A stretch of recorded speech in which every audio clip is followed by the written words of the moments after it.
Welcome back to That's Entertainment, the weekly show where we look at the entertainment news from last week this week. Well, we're not doing that this week, we're doing something different. I know I mentioned in the past that we were running a hackathon.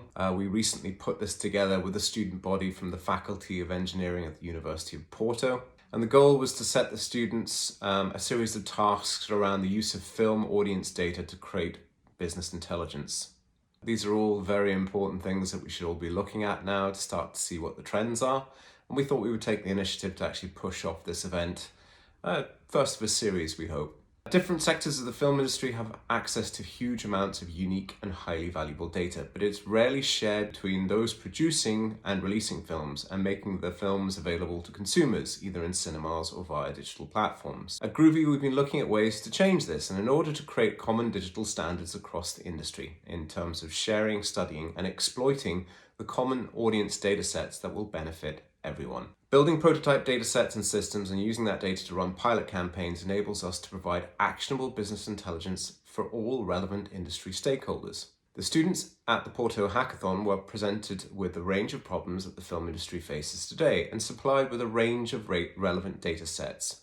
And we would very much like to thank the following partners who kindly made this possible: International Showtimes, AccuWeather, OsherU, Opus Data, and ComScore. The student body was encouraged to think and work creatively in order to come up with innovative ideas, solutions, and prototypes that could enable better planning and forecasting within film and media planning, smoother operations, and improved business outcomes for the process of movie distribution.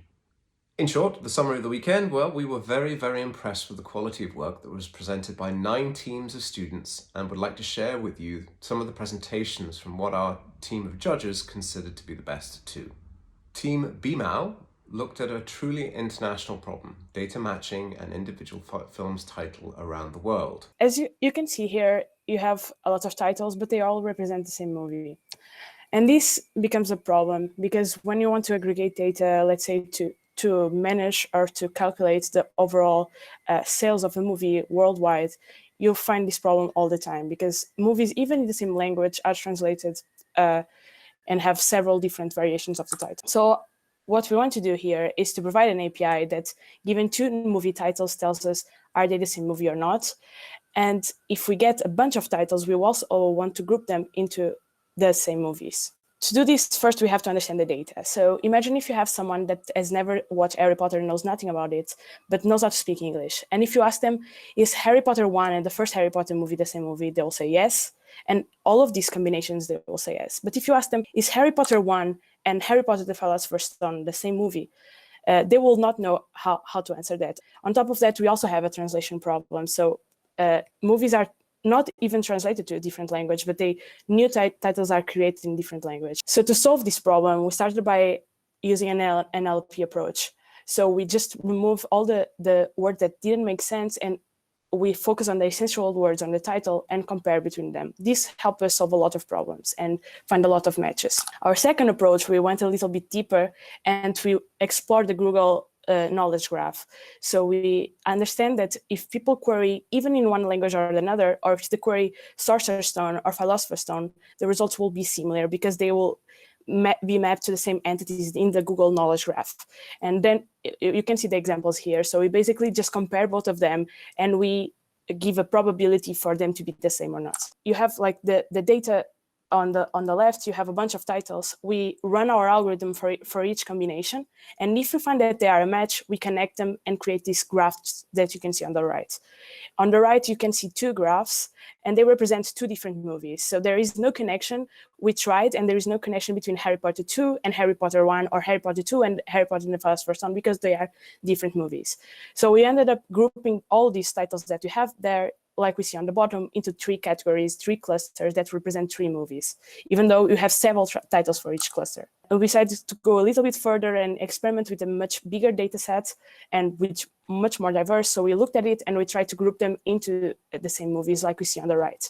We actually got a 96% correct association, which is huge. And we decided to show just a few clusters that we got that are actually very complex. If you see on the left, our algorithm managed to understand that all of these titles relate to the same movie, even though they are in completely different language and they are not direct translations from each other.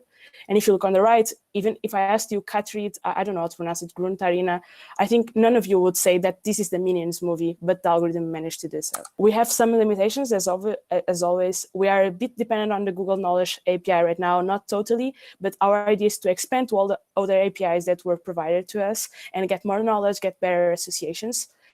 And in the future, something we really want to do is, because we already have all the data and it is prepared, it is in the graph. We managed to serve like funny things, like which countries go further away from the original titles. Like you can see a couple examples here. Team Blue Jeans and Bloody Tears also looked to solve the same problem, but offered a different solution. We are going to talk about our application called Film Catcher. Some of you might quickly understand where's the misunderstanding here, but for those of you that don't know where it is, well, you just demonstrated that the problem we are here to solve. Here we have two different movies, each one with two different titles. Our app aims to solve these misunderstandings by pointing the different titles to the same movie. Before we go into detail, the Film Catcher API will basically take a title of a film, run through its engine, and spill out the title that it actually refers to. The API does not focus in the final title, if the final title is the most widely accepted.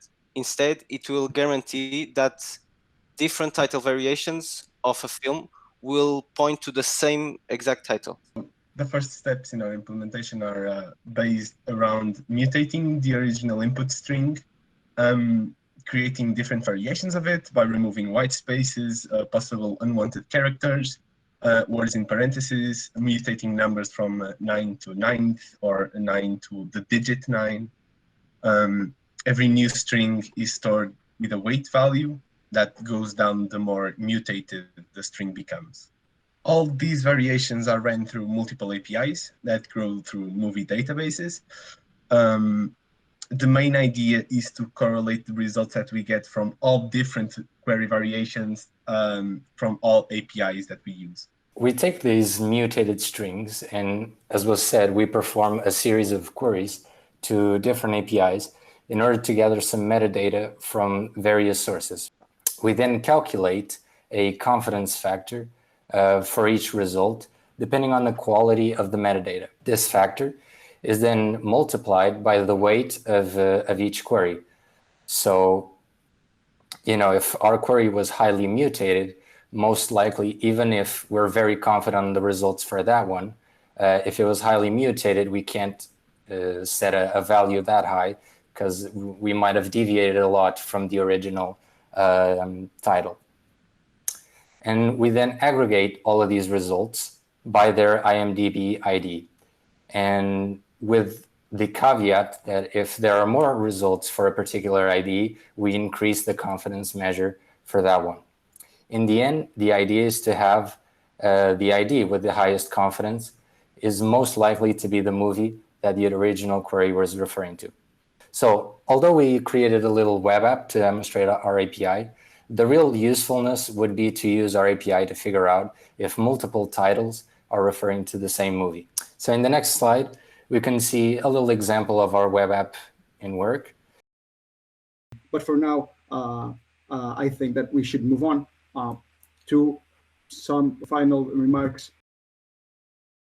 And once again, I'd like to thank all the students that took part in the hackathon. It was a great event. We really enjoyed watching the full show. And we will make damn sure that your great ideas get out there. We'll be putting together a series of hackathons across the world. New events, new locations will be cropping up. We really do feel that the combination of engineering and data science can alleviate a lot of the pressures that we're facing now in the new normal. It's time to get real about data.